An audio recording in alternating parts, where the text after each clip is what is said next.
સુરતના વાંદર વિસ્તારમાં 3 વર્ષના શ્રમિક પરિવારના ગુમ થયેલા બાળકને પોલીસે ગણતરીના સમયમાં શોધી આપ્યો હતો. ત્યારબાદ બાળકને શ્રમિક પરિવારને સોંપતા પોલીસ સ્ટેશનમાં લાગણીસભર દ્રશ્યો સર્જાયા હતા.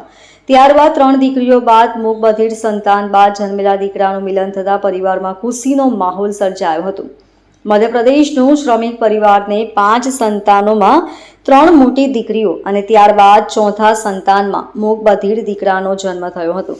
જોકે ત્યારબાદ જન્મેલો દીકરો 16 આની હતો, જે 3 વર્ષનો હતો. જોકે રાંદેર વિસ્તારમાં મેલડી માતાના મંદિર પાસે સવારના 10 વાગે શાકભાજીવાળા અંદરો-અંદર ઝઘડો કરતા હતા, જ્યાં માણસો ભેગા થતા દીકરો ભીડમાં ગભરાઈને ચાલ્યો ગયો હતો.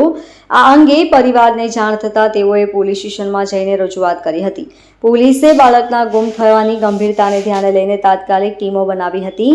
સીસીટીવી ચેક કર્યા હતા, જેમાં બાળક ચાલીને જતું દેખાયું હતું. તપાસના અંતે જે દિશામાં સીસીટીવીમાં બાળક જતું દેખાયું હતું ત્યાં તપાસ કરતા સાંજના 4 વાગ્યા સુધીમાં નજીકના 1.5 કિલોમીટરના ઘેરાવામાંથી બાળકને શોધી કાઢવામાં આવ્યું હતું.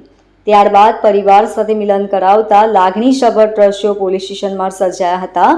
માતા પિતાની આંખોમાં હરખના આંસુ છલકાયા હતા. Bureau report LK star news, Surat.